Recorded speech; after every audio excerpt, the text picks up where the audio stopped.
What would you do if you walked into a bank just to be treated like a criminal? Jalen Brooks, a 12-year-old boy, only wanted to deposit his birthday money.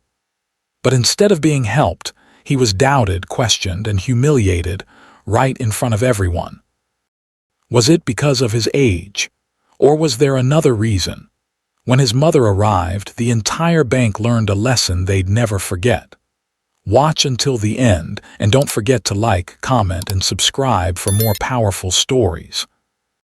The sun was high over Charlotte, North Carolina, casting soft shadows across the sidewalks as Jalen Brooks made his way down the street. At 12 years old, he walked with quiet determination, his sneakers scuffing lightly against the pavement, one hand clutching a thick white envelope. Inside was a mix of birthday cash, allowance, and a few bills from odd chores. But to Jalen, it might as well have been a treasure chest. This wasn't just money, it was a symbol of trust. That morning, his mom, Dr. Raven Brooks, had stood in the kitchen, coffee in one hand, and smiled.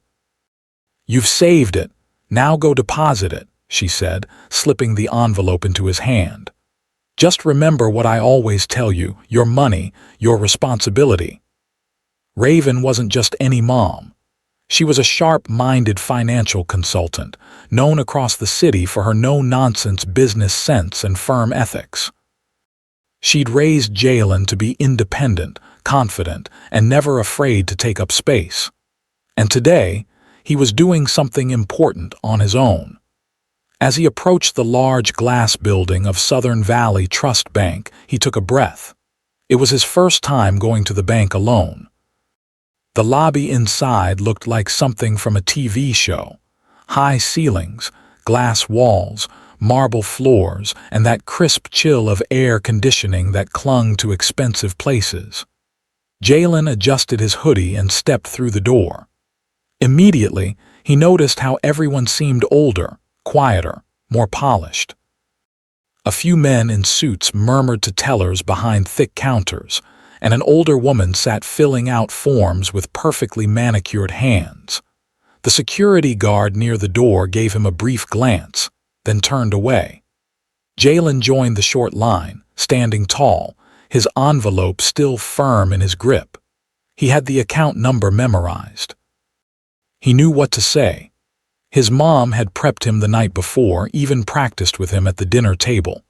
But still, he felt eyes on him, nothing direct. No one said anything, but he could feel it, the weight of glances that slid past, then circled back. A brief pause here, a subtle frown there. He tried not to let it rattle him. When the light above one counter blinked green, he stepped forward, his sneakers squeaking slightly against the shiny floor. The woman behind the glass didn't smile. Her name tag read Linda Monroe. She looked up briefly, blinked, then looked back down. "Next," she said, even though he was already standing there. "Hi," Jalen said, placing the envelope on the counter. "I'd like to deposit this into my account." Linda finally looked at him, really looked. Her eyes narrowed just slightly. The pause that followed was small, but Jalen felt it grow between them like a wall. And just like that, the excitement he brought into the bank began to dim.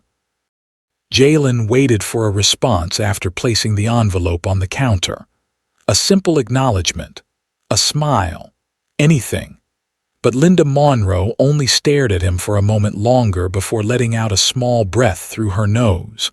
The kind that wasn't quite a sigh, but not far from it either. "You want to what?" she asked, her voice flat. "I'd like to deposit this into my account," Jalen repeated, still polite, still hopeful. Linda glanced down at the envelope but made no move to take it. Her fingers hovered near her keyboard, unmoving. Instead, she leaned back slightly, as if creating distance between herself and the boy standing on the other side of the glass. "And where exactly did you get this money?" Jalen blinked. "It's mine. Birthday money and some I've been saving. My mom said." "Does your mother know you're here?" she interrupted, cutting through his sentence like a cold wind. "Yes," he said quickly. "She gave me the envelope and told me I could come alone. She said I could handle it." Linda's lips pursed. She still hadn't touched the envelope. The pause between them grew heavier, like the silence had weight. Behind Jalen, someone in line shifted, a soft murmur of papers being folded. The clicking of heels. Jalen felt something tighten in his chest. "I have the account number," he added. "I can give it to you." Instead of responding, Linda turned her head slightly and gave a sharp nod toward the back of the branch. A man in a crisp gray suit had just stepped out of his office, talking quietly to another employee. At Linda's signal, he looked up, and then directly at Jalen. Gregory Dalton, branch manager. Mid-40s, square-jawed, every inch of him tailored and precise. He walked over with the measured confidence of someone used to being in control. His polished shoes tapped against the marble with each step. "Is there a problem?" he asked, folding his arms as he stopped beside Linda. "This young man says he wants to make a deposit," Linda said, gesturing toward the envelope. Gregory's eyes flicked to Jalen, then to the envelope, then back to Jalen again. There was a pause, longer than it needed to be. "How much?" he asked. "About $500, Jalen replied. Gregory raised an eyebrow. "That's a lot of money for a kid to be walking around with." Jalen stiffened. "It's my money." "Do you have any ID?" Jalen shook his head. "No, but I have the account number. My mom set it up for me." He reached forward and gently pushed the envelope closer. For a moment he thought Gregory might finally take it, might finally do the thing they were supposed to do, but Gregory didn't move. "We don't process deposits from unaccompanied minors," he said. His tone was calm, but there was something sharp underneath. Jalen looked around. A woman near the side table had stopped writing. A man near the ATM stole a glance. The energy in the room had shifted. He was no longer just a boy with a bank envelope. He was something else now, something suspicious. The tension in the bank thickened with every second of silence. Jalen stood tall, doing his best to hold his composure. He wasn't sure what had just happened, only that somehow trying to deposit his own money had turned into a confrontation. Gregory Dalton shifted his stance, clearly annoyed now that Jalen wasn't simply backing down. Without a word, he turned and gestured toward the front entrance. "Tony," he called. The voice carried, too loud for the quiet atmosphere. A few people turned toward the sound. From his post near the entrance, the security guard straightened. Tony Jackson, a tall black man in his early 50s with a soft but tired expression, looked over, uncertain. His badge gleamed under the light as he hesitated for just a second too long before approaching. Gregory didn't wait for him to arrive. He turned back to the lobby, his voice now projecting deliberately. "This young man needs to leave," he said clearly, nodding toward Jalen, "until he can return with a parent or guardian." The statement echoed through the marble lobby, clear as a bell. Heads turned. A woman gasped quietly. A man by the ATM stared outright now. One of the tellers glanced up, eyes wide, before quickly looking back at her screen. Jalen's ears rang. His heart pounded in his chest, not from fear, but from the sting of being treated like a criminal, like he was doing something wrong, something dangerous. "But I'm not alone," he said quickly, his voice rising despite himself. "My mom gave me permission. I have the account number." "Just check it, please." Gregory didn't respond. Linda, still behind the glass, reached out with 2 fingers and pushed the envelope back across the counter. The movement was careful, almost dainty, like she was handling something dirty. The envelope stopped just in front of Jalen's hands. A slow flush of heat crept up his neck. He didn't move. Tony had reached them now. His steps were slower than expected. He looked at Gregory, then at Jalen, then at the envelope. His face didn't betray any emotion, but his eyes lingered on the boy longer than necessary. "Do we have a situation here?" he asked carefully. "No," Gregory replied with a thin smile. We're simply asking the young man to step outside until a parent can join him." Tony gave a small nod, still watching Jalen. "You good, son?" Jalen nodded stiffly, swallowing the knot forming in his throat. He was aware of everything. The whispers behind him, the soft click of phones being locked, the feeling of all those eyes staring. Not one person had stepped in. Not one adult had asked if he was okay. His fists clenched slightly at his sides. "I'm just trying to do what my mom told me to do," he said, his voice quieter now but more direct. Gregory didn't blink. "And we have policies in place to make sure everything is secure." "You didn't even check the account," Jalen muttered, blinking fast, refusing to let a tear fall. "You didn't even try." There was a pause, long and awkward. Tony shifted, visibly uncomfortable now. Jalen glanced around the room. The stares were worse now.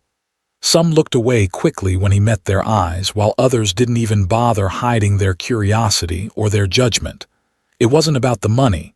It wasn't about the bank account. It was about him. A black boy, alone, carrying cash, wanting to be taken seriously. And the room had already decided he didn't belong. As he stood there, staring down at the envelope in front of him, something inside Jalen cracked, not broken, but split. The joy he felt earlier that morning, gone. The excitement, replaced by embarrassment, but beneath it all, something else began to simmer. It was anger, but not wild or loud. It was quiet, focused, and it began to harden his resolve. He didn't know what would happen next, but he knew this wasn't right, and someone needed to see it. Someone needed to do something. He just didn't know that someone had already walked through the door. Tony Jackson hesitated, his hand halfway raised toward Jalen, unsure whether to proceed. The boy stood firm, his fists clenched, his eyes burning.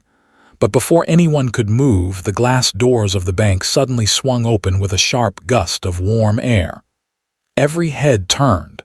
Heels struck marble, deliberate, sharp, echoing. Dr. Raven Brooks had arrived. She said nothing at first. She didn't need to. A navy blue tailored suit, sleek handbag, her posture unshakable, eyes scanning the room like a CEO evaluating her board. Jalen exhaled with relief.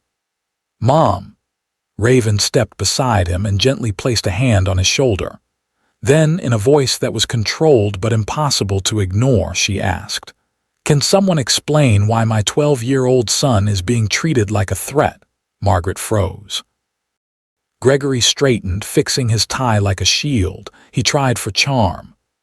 "Ma'am, your son came in without a guardian. We were only following policy." "He gave you his account number," Raven interrupted, "and you refused to check it. That's not policy, that's assumption." Linda opened her mouth, but Raven's eyes pinned her in place. "Your name?" Raven asked, voice flat. "Linda Monroe," she murmured. "Fine. Miss Monroe, do what you should have done when he first walked in. Look up the account. Name Jalen Brooks." The keyboard was suddenly louder than anything else in the room. Click, click, click. Every employee paused. Every customer listened. Jalen stood still, Raven's hand anchoring him to the ground. Linda's eyes widened. Her breath hitched. Gregory leaned over the counter. "Well, the account is active," Linda said softly, "and the balance is over $2 million. Gasps. People turned. Phones were lowered. One man by the ATM let out a stunned, "What?" Jalen's eyes widened. He had no idea. Raven didn't flinch.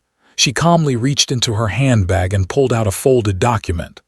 "I had hoped for professionalism today," she said coolly. Clearly, that was too much to expect. She placed the document flat on the counter and tapped it with a manicured nail. "As of this morning, I am the new owner of this branch and 3 others under Southern Valley Trust." Silence fell, not the awkward kind, the kind that suffocates a room. Margaret paled. Gregory's mouth opened slightly. No sound came out. "And the first change begins now," Raven continued. She turned to the staff, her words sharp as glass. "Gregory Dalton, you're fired, effective immediately. Linda Monroe, step away from the counter now." Gregory tried to protest. "Dr. Brooks, I've worked here 15 years. And in those 15 years, how many young black boys did you treat like criminals? How many parents weren't there to stop you?" He fell silent. Raven narrowed her eyes. "If today a white boy in khakis walked in with $500, would you have called security?" No answer. She turned to Linda. "And you, how many other children have walked away from this counter humiliated because they didn't look like they belonged?" Linda couldn't speak. Her face was drained of color. Then a young teller stood up, nervous but steady. "I can help with the transaction, ma'am." "Your name?" Raven asked. "Derek, I've been here 6 months." Raven gave a slight nod. "Then go ahead." Derek handled the deposit smoothly, no hesitation, no attitude. He printed the receipt and handed it to Jalen with a quiet, "You're all set, sir." Jalen took it with steady hands. He didn't look at Gregory. He didn't look at Linda. He looked only at his mother, who had turned an entire room silent, with truth. The bank now belonged to her, and everyone knew it. The ride home was quiet at first. The hum of the car filled the space, and Jalen stared out the window, watching the city pass by in a blur of buildings and trees. He held the bank receipt in his hand, the paper slightly crinkled from where his fingers had tightened around it earlier. It was proof, not of the money, but of something else, of the fact that he had been right all along. But it didn't feel like a victory, not exactly. Jalen swallowed and finally spoke. "They didn't think I belonged there." His voice was even, but there was an edge to it, something simmering just beneath the surface. His mother didn't look at him right away. She kept her eyes on the road, fingers tapping lightly against the steering wheel. When she did answer, her voice was calm but firm. "They didn't," she said simply, "but their thoughts don't define your worth." Jalen turned toward her. "Then why did it feel like they did?" Raven let out a slow breath, as if weighing her words carefully. "Because people like that, people who judge without thinking, have been making up rules about who belongs where for a long time. And sometimes, they say it so many times, so loudly, that the rest of the world starts believing them." Jalen looked down at his lap, running his thumb over the folded receipt. "So what do I do?" Raven glanced at him, her expression softening.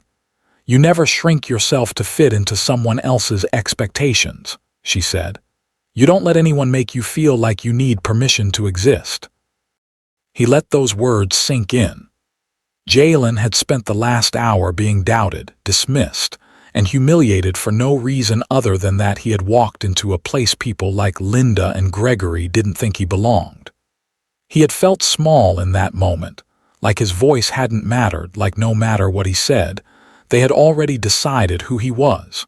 But he had also stood his ground. And when his mother arrived, she had stood with him. She hadn't shouted. She hadn't begged them to see his worth. She had simply made them see it. Jalen sat up a little straighter. He wasn't taller because of the money in his account.